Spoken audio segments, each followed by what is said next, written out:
ತಿರುಪತಿಯ ವೆಂಕಟೇಶ್ವರ ದೇವಾಲಯವು ಭಕ್ತರಿಗೆ ಮಾತ್ರವಲ್ಲ, ಪ್ರಾಚೀನ ಕಥೆಗಳಿಗೂ ಕೇಂದ್ರವಾಗಿದೆ. ಈ ಮಂದಿರದ ಮಹತ್ವವನ್ನು ಹೆಚ್ಚಿಸುವ ಪ್ರಮುಖ ಕಥೆಗಳಲ್ಲಿ ಒಂದಾದ ಕುಬೇರನ ಸಾಲವು ದೇವರ ಪ್ರೀತಿ, ಭಕ್ತಿ ಮತ್ತು ಭಕ್ತರ ದಾನಗಳ ಮಹತ್ವವನ್ನು ಸ್ಪಷ್ಟವಾಗಿ ವಿವರಿಸುತ್ತದೆ.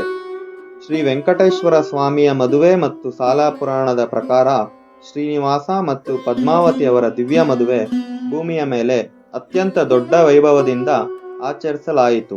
ಈ ದಿವ್ಯ ಮದುವೆಗೆ ದೇವತೆಗಳು, ಋಷಿಗಳು ಮತ್ತು ಭಕ್ತರು ಆಗಮಿಸಿದ್ದರು. ಆದರೆ ಮದುವೆಯ ಭಾರೀ ಖರ್ಚು ವೆಚ್ಚವನ್ನು ಭರಿಸಲು ಶ್ರೀನಿವಾಸನು ಸಂಪತ್ತಿನ ದೇವರಾದ ಕುಬೇರನನ್ನು ಸಂಪರ್ಕಿಸಿದ. ಕುಬೇರ ದೇವರು ಶ್ರೀನಿವಾಸನಿಗೆ ದೊಡ್ಡ ಪ್ರಮಾಣದ ಸಾಲವನ್ನು ನೀಡಿದ್ದರು. ಇದು ಮದುವೆಯ ಎಲ್ಲಾ ವೈಭವಗಳನ್ನು ಯಶಸ್ವಿಯಾಗಿ ನಿರ್ವಹಿಸಲು ನೆರವಾಯಿತು.